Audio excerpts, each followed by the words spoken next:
to apologize for the fact that some of you mentioned that you had trouble hearing the guided meditation today. Sorry about that. I will try to be louder when I get gooey.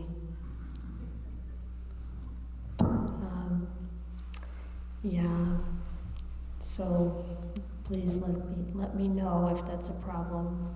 And maybe I have my eyes closed if you were saying, I'm sorry, I'll try to watch. Or maybe I'll get somebody else to watch. I'm sure you know all that anyway, whatever you missed. It's okay. So we have this very lovely, I'm really having a good time reading your questions. I walked past the basket and apparently they had already been removed because I thought, oh, there's no questions. They're all, because I'll probably address those tomorrow. We have a very lovely tradition of when there's going to be a Dhamma talk that someone makes a request through the form in the chanting book. Is there a volunteer? You'd love to? Okay. Thank you. What's your name? Simon? Thank you. I know this one. Okay. I have no idea.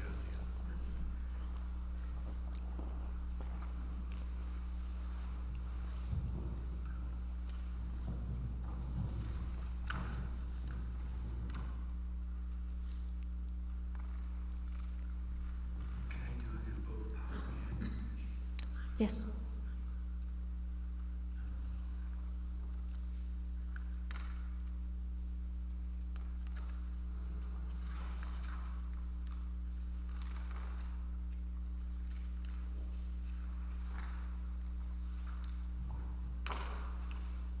So if you'd like to follow along, it's on page 68.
Brahma Sahapati, Lord of the world, with palms joined in reverence, requested a favor.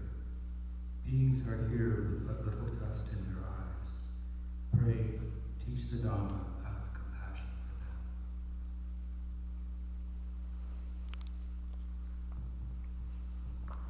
them. Namo tassa bhagavato arahato samma sambuddhassa. Namo tassa bhagavato arahato samma sambuddhassa. Namo tassa bhagavato arahato samma sambuddhassa. Buddhang dhammang sanghang namasami.